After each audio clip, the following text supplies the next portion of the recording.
기도하겠습니다. 신실하신 하나님, 오늘도 우리들을 예배하는 자리로 불러주시니 감사드립니다. 방학을 맞은 우리들, 계획을 잘 세워서 즐겁고 알찬 방학이 되게 하여 주시고 또 아프지 않고 건강하도록 도와주시옵소서. 다가오는 수련회에도 함께 해주셔서 기대하는 마음으로 참여할 때 주님의 깊은 은혜가 있는 즐겁고 행복한 수련회가 되기를 소망합니다. 가정에서 주님께 예배드리는 우리들, 마음을 다하여 주님을 예배할 때에 주님께서 받으시는 참된 예배 되게 하여 주시옵소서. 예수님의 이름으로 기도합니다. 아멘. 요셉의 형제들이 그들의 아버지가 죽었음을 보고 말하되, 요셉이 혹시 우리를 미워하여 우리가 그에게 행한 모든 악을 다 갚지나 아니할까 하고 요셉에게 말을 전하여 이르되, 당신의 아버지가 돌아가시기 전에 명령하여 이르시기를, 너희는 이같이 요셉에게 이르라. 내 형들이 내게 악을 행하였을지라도 이제 바라건대 그들의 허물과 죄를 용서하라 하셨나니, 당신 아버지의 하나님의 종들인 우리 죄를 이제 용서하소서 하매, 요셉이 그들이 그에게 하는 말을 들을 때 울었더라. 그의 형들이 또 친히 와서 요셉의 앞에 엎드려 이르되, 우리는 당신의 종들이니이다. 요셉이 그들에게 이르되, 두려워하지 마소서. 내가 하나님을 대신하리이까. 당신들은 나를 해하려 하였으나 하나님은 그것을 선으로 바꾸사 오늘과 같이 많은 백성의 생명을 구원하게 하시려 하셨나니, 당신들은 두려워하지 마소서. 내가 당신들과 당신들의 자녀를 기르리이다 하고 그들을 간곡한 말로 위로하였더라. 여러분 안녕하세요. 주님의 이름으로 사랑하고 축복합니다. 여러분은 혹시 용서할 수 없는 사람이 있으신가요? 오늘 우리가 함께 나눌 본문은 요셉의 이야기입니다. 요셉은 야곱의 아들로 이집트의 총리가 되었던 사람입니다. 하나님께서는 요셉을 통해 많은 생명을 가뭄과 기근에서 구원하셨습니다. 우리는 지난주 말씀을 통해 하나님께서는 때로 고난을 통해 일하신다는 것을 배웠습니다. 요셉이 겪었던 고난 중에 한 가지는 형제와 가족들로부터 버림을 받는 것이었죠. 나의 가장 사랑하는 가족들과 나의 가장 사랑하는 형제들이 어느 날 나를 배신하고 나를 노예로 팔아버린 거예요. 그 어린 요셉이 받았을 상처와 아픔이 얼마나 컸을지 아마 짐작도 할 수가 없을 줄 압니다. 세월이 흘러 어려운 시간들이 다 지난 후에 요셉이 이집트의 총리가 되고 난 뒤 요셉은 자신의 형제들을 다시 만나게 됩니다. 요셉의 형제들은 요셉이 죽었을 것이라고만 생각을 했지 그가 살아있을 것이라고는 상상도 할 수가 없었습니다. 그러나 요셉은 어릴 적 자신을 속여 노예로 팔아버렸던 그 형들을 한눈에 알아볼 수가 있었습니다. 얼마나 화가 났을까요? 얼마나 원망스러웠을까요?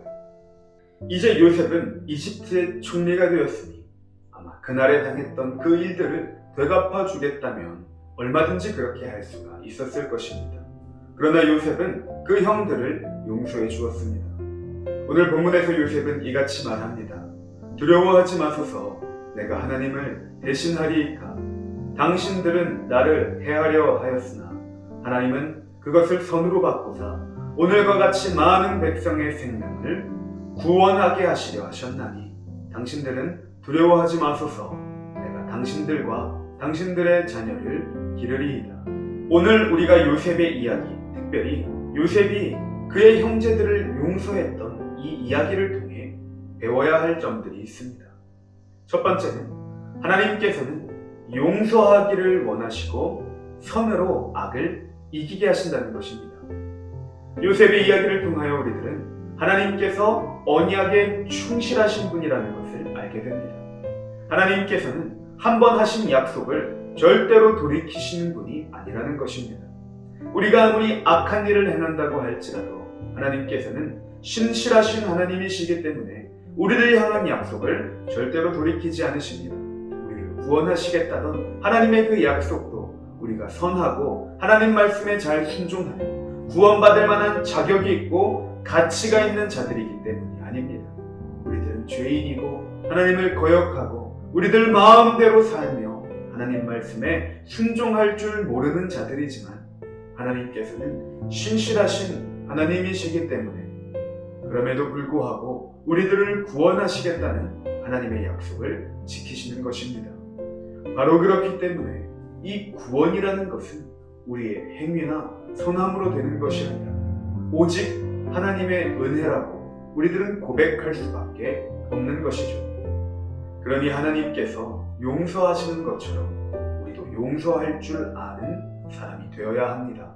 우리에게 아픔을 준 누군가를 용서하는 일은 분명 어려운 일이겠지만 나의 감정으로 그 사람을 용서하는 것이 아니라 나를 향해 신실하신 하나님을 신뢰함으로 하나님께서는 늘 선하시고 때로 만나는 역경과 고난과 나에게 상처를 주는 바로 그 사람을 통해서도 나를 가장 아름다운 그 길로 인도하고 계신다는 그 믿음을 통해 우리들이 용서할 때 하나님께서 선으로 악을 이기시고 놀라운 기적을 일으키시는 반전을 우리들은 보게 될 줄 믿습니다.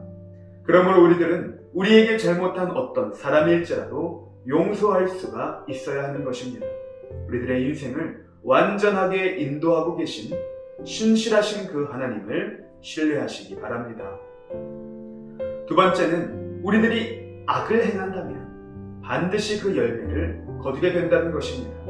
하나님의 자녀인 우리들이 악을 행해서는 절대로 안 되겠지만 그러나 우리들은 때로 하나님의 자녀임에도 불구하고 악을 행하는 사람들을 발견하게 됩니다. 오늘 본문의 요셉의 형들이 바로 그런 사람이었죠. 하나님의 은혜로 그들은 용서받게 되었지만 그 마음은 늘 불안했던 채로 살아야만 했습니다. 요셉이 이미 용서했지만 아버지가 죽게 되자 이제 아버지가 죽었으니 요셉이 마음을 바꿔 우리들에게 복수하지는 않을까 또 염려하고 있는 것을 우리들 볼 수가 있습니다. 죄는 결코 사라지지 않습니다. 그 순간에는 죄가 우리에게 즐거움을 주고 우리에게 큰 유익을 가져다 주기도 하고 영원히 숨길 수 있을 것이라고 생각하기도 하지만 언젠가 죄가 드러나게 되면 죄로 인한 고통과 수치스러움은 말할 수가 없습니다. 죄는 시간이 지난다고 사라지는 것이 아닙니다. 그리고 언젠가는 반드시 드러나게 되어 있습니다. 그러니 우리들이 아직도 움켜쥐고 있는 죄들이 있다면 반드시 십자가 앞에 회개하여 죄를 용서받고 자유함을 얻어야 하겠습니다. 원하기는 다니엘 청소년부 여러분 모두 주님의 마음으로 이제 용서할 수가 없었던 사람들마저도 나의 모든 인생을 주관하시는 그 신실하신 하나님을 신뢰함으로 다 용서할 수 있는 저와 여러분 되시기를 이 시간 주님의 이름으로 간절히 소망합니다. 함께 기도하겠습니다. 거룩하신 하나님, 십자가 위에서 우리들을 용서하신 주님의 사랑에 감사드립니다. 우리들은 주님께 용서받은 자녀들이지만 정작 우리들은 용서하지 못하며 살아갈 때가 너무나 많았습니다. 그러하오니 이제는 우리에게 용서하는 마음을 주시고 그리스도의 마음을 품고 용서할 줄 아는 주의 자녀들이 되게 하여 주시옵소서. 그렇게 하실 주님께 감사드리며 예수님의 이름으로 간절히 기도하옵나이다. 아멘. 권고의 말씀드립니다. 이제 방학을 맞이하는 여러분들 축하합니다. 코로나로 인한 사회적 거리두기가 4단계이기 때문에 여러분들 건강에 특별히 유의해 주시기 바라겠습니다. 여름 수련회가 8월 1일 주일부터 8월 3일 화요일까지 진행됩니다. 주제는 땡큐 로드 감사의 길입니다. 온라인으로 진행되는 수련회이기 때문에 여러분 모두 즐거운 마음으로 참여해 주시길 바라겠습니다. 우리 다 같이 주기도문 하심으로 예배를 마치겠습니다. 하늘에 계신 우리 아버지여, 이름이 거룩히 여김을 받으시오며 나라가 임하시오며 뜻이 하늘에서 이루어진 것 같이 땅에서도 이루어지이다. 오늘 우리에게 일용할 양식을 주시옵고 우리가 우리에게 죄 지은 자를 사하여 준 것 같이 우리 죄를 사하여 주시옵고 우리를 시험에 들게 하지 마시옵고 다만 악에서 구하시옵소서. 나라와 권세와 영광이 아버지께 영원히 있사옵나이다. 아멘.